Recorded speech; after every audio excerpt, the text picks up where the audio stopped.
Sekarang kita mencari 5 faedah dari ayat yang mulia ini, insya-Allah. Faedah yang pertama, al-faidatul ula, ma ja'alallahu min bahiratin wala sa'ibatin wala wasilatin wala ham. Allah Ta'ala tidak sekali-kali mensyariatkan. Tengok baliklah nota kaki yang saya dah baca tadi. Bahirah, sa'ibah, wasilah dan ham, ni semuanya 4 jenis hayawan yang diperuntukkan kepada berhala. Maknanya binatang ni dia buat tanda, mana dia belah telinga ke apa benda, yang pentingnya tak boleh sembelih hayawan.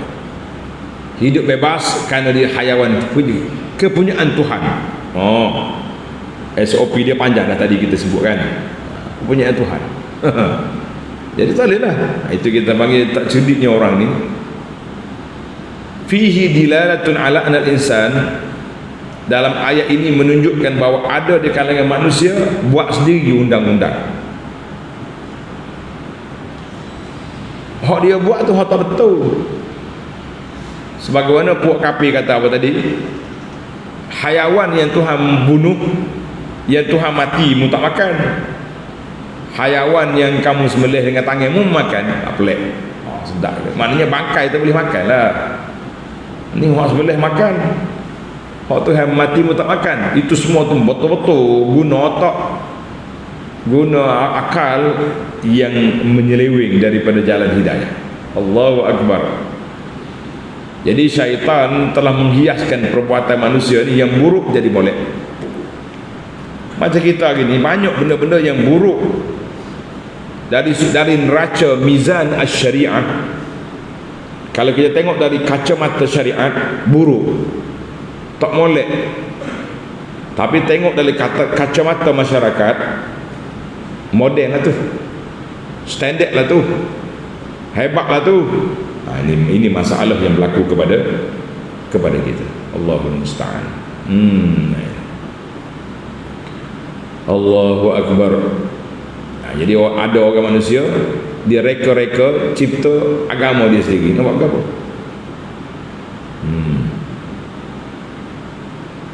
Ini bahayanya khatarul ifta, bahayanya mengeluarkan pandangan fatwa tidak mengikut SOP syariat.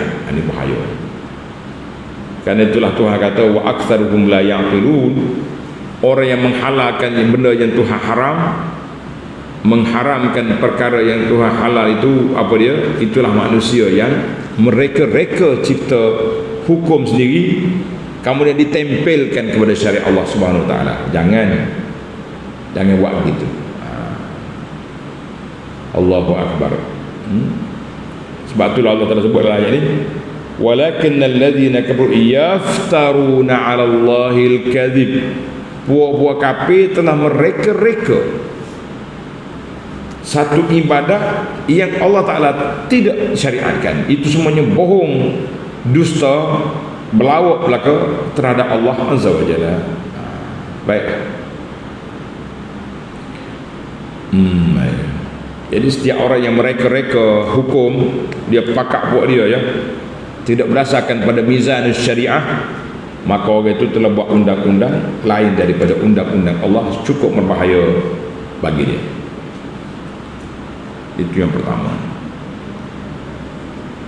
Yang kedua, al-faidatus tsaniyah, yang kedua, wa idza qila lahum ta'alu ila ma anzala Allah wa ila ar-rasul ma anzala Allah wa ila ar-rasul qalu hasbuna ma wajadna alayhi aba'ana. Bila ajak mari kepada Allah Ta'ala, Quran, kepada sunnah, cukuplah kita dapat untuk nenek dah. Jadi dalam ayat ini kata di ulama tadabbur, orang awam kita panggil mereka secara umum, mari kita kepada kita Allah dengan Rasul, sunnah. Wa idza qila, apabila dikatakan. Siapa kata? Siapa kata? Tengok dalam tafsir kata wa abhamal qail. Allah Taala tersebut siapa kata? Imma likasratil qailin, boleh jadi dengan sebab ramainya orang yang berkata, wa imma liikhtilafi maratibihim, ataupun berbeza tingkatan mereka. Li anna kasratal qailin, bila kata ramai orang kata, menyebabkan orang nak dengar.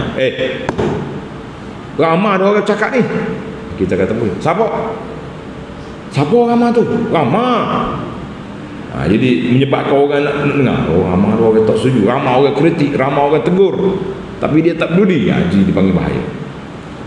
Itu dipanggil dari sudut bahasa lah. Wal martabatul uliya tujibu aidan, bila kita dengar orang yang hebat-hebat cakap, jadi menyebabkan orang nak dengar dia punya kata-kata. Ini baiklah. Jadi ayat ini juga mengajar kepada kita supaya tidak taksub pada pandangan orang semata-mata apabila menyalahi kitab dengan sunnah. Jadi siapa dia ikut juga hak lawal juga Al-Quran, hadis. Quran kata haram, dia kata halal. Sunnah kata halal, dia kata haram. Maka orang ni syabahum bil kufar, ada ikut perangai puak kafir, mengutamakan amalan untuk nenek lebih daripada amalan yang diperintahkan oleh Allah, yang diturun oleh Allah Ta'ala dalam Quran dan juga dibawa oleh Nabi SAW dalam sunnah. Ingat boleh? Kerah kepala, hasbi, cukuplah untuk nenek kita ada dah. Benda ni sudah menjadi arus perdana. Kenapa mau ubah-ubah? Kenapa mau bincang-bincang? Tak payah bincang. Kita kadang-kadang kita perlu arus perdana lah. Tapi ada orang lain ada juga pandangan-pandangan yang bersandarkan kepada Quran dengan sunnah. Kena bagi ruang, jangan kongkong mereka dengan undang-undang yang diciptakan. Itu satu-satu pengongkongan yang cukup berbahaya. Baik. Faedah yang ketiga, qalu hasbuna ma wajadna alaihi aba'an. Dia kata cukuplah mengikut agama untuk nenek. Agama untuk nenek ni agama yang ikut tu ayah dia buat. Maka ayat ini sekali lagi wujubur ruju' ila ma ja'a fil kitab was sunnah. Ayat ini menjadi dalil wajib kita ikut Quran dengan sunnah, li'anna Allah ankara ala haula'il ladzina qalu hasbuna ma wajadna alaihi. Karena Allah Taala ingkar kepada puak kafir yang kata cukuplah untuk nenek kami sudah hajar, sedangkan dia menyalahi peraturan Al-Quran. Maka ayat ini menjadi dalil la yajuz, tidak boleh, tidak harus sama sekali meninggalkan petunjuk Al-Quran dan meninggalkan petunjuk sunnah Nabi sallallahu alaihi wasallam. Jadi ikut manusia, maka kita kata binasalah kita. Faedah yang keempat, al-faidatur rabi'ah, faedah yang keempat, ya ayyuhalladzina amanu alaikum anfusakum. Orang beriman, menjagalah diri kamu. Bila ni? Sebila-bila masa saja. Lebih-lebih lagi selepas kita telah menjalankan tugas amar ma'ruf nahi munkar. Maka di sini ulama tadabbur kata anna islahan nafsi wal inayata biha min muqtadayatil iman. Membaik pulih diri, betul jiwa, betul diri kita, jaga molek diri kita ni termasuk dalam tanda-tanda orang yang jaga iman. Orang jaga iman, orang betul diri. Tengok amalan kita ikhlas kata ikhlas, tengok amalan kita ikut sunnah ke tidak. Itu baru orang betul diri. Ni kalau amalan kita tak ikut sunnah ke apa, ikut orang, itu dia panggil agama untuk nenek. No. Nah, kemudian Allah Ta'ala nyatakan dalam ayat ini, ayat 104 ni, perangai kafir ikut tok nenek semata-mata. Bayan annahu la yanbaghi lil mu'min an yatashabbahu bihim fi hadhihi tariqah. Allah nyatakan dalam Quran ini, dalam ayat ini, orang mukmin jangan ikut gaya puak-puak kafir. Betul ke tak betul? Asal ketuk nenek buat betul. La, betul ke tak betul, asal kata nenek buat jadi betul, kita kata no, tidak sama sekali. Ingat molek tu. Allahu Akbar walillahil hamd. Ayat ini bukan mutlak kata jaga diri, tak pakai jaga diri, tak hijau apa lah. Jaga diri itu maksudnya kita kena usaha buat perkara-perkara yang baik, perkara yang mendamaikan, dan perkara yang boleh membawa kita kepada keadilan, kesucian, dan membawa kepada keridaan Allah Subhanahu wa taala. Lepas kita buat kerja, barulah kita pergi kepada siapa? Kita pergi kepada alaikum anfusakum. Tak ada orang ikut aku jaga diri aku dah.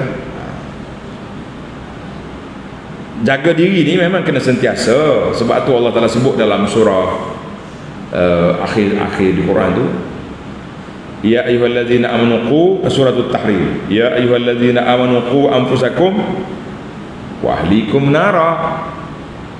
Cuma dalam ayat ini, dalam konteks ayat ini, bukan jaga diri seorang dak, jaga masyarakat, kerja dakwah, lepas tu baru jaga diri bila orang tak peduli. Itu maksud dia begitu. Jangan lemah, jangan lari dalam dakwah, dalam perjuangan. Sebab kalau kita lemah, kita jam, tak boleh buat apa. Itu bahayanya suasana yang berlaku. Baiklah, di akhir ayat Allah kata apa?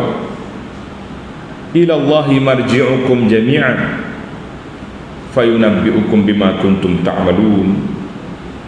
Kita semua para jemaah, para pencinta Al-Quran dan Sunnah, para pencinta kepada kebenaran, kita semua akan kembali kepada Allah Azza wa Jalla.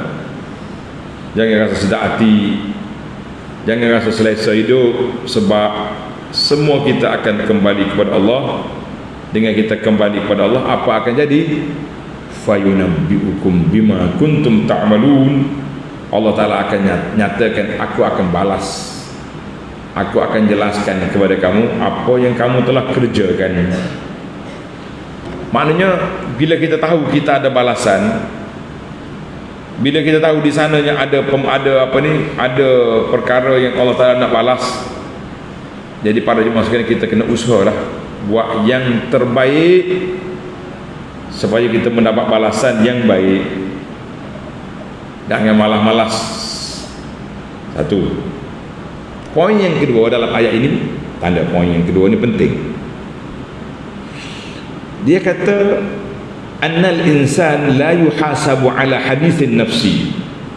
Setiap orang itu tidak diambil dosa, dijatuhkan hukuman dengan hadisun nafsi, orang panggil lintasan dalam hati. Tak. Selagi tak buat, tak kira. Kecuali niat betul-betul niat nak buat benda baik, Allah Ta'ala beri pahala. Innamal a'malu bin niat. Itu kita kata alhamdulillah. Sebab itulah kita dalam bab ni Allah Ta'ala kata, aku akan nyatakan, aku akan balas pada semua apa yang kamu katakan. Jadi adapun khayal adalah hati, Allah Ta'ala tak ambil kira. Kita kata alhamdulillah. Kalau ambil kira dah kan, jawab dia, banyaklah kita masalah. Muka duk khayal sentiasa, khayal sana khayal sini. Feeling dia bagi khayal. Dalil mana Allah Ta'ala tak ambil tindakan ke atas orang yang cakap dalam hati ni? Hadis, tengok hadis. Sabda Nabi sallallahu alaihi wasallam, "Inna Allah tajawaza an ummati ma haddathat bi anfusaha ma lam ta'mal aw tatakallam." Allah SWT tajawaz, mana lepas daripada umat aku ni apa yang terkhayal dalam kepala dia, selama dia tak cakap, tak buat atau tak cakap. Orang ni contohnya dia khayal nak buat benda tak baik lah, mikir, tapi dia tak buat, tak ni kira dosa lagi. Tak cakap, tak apa.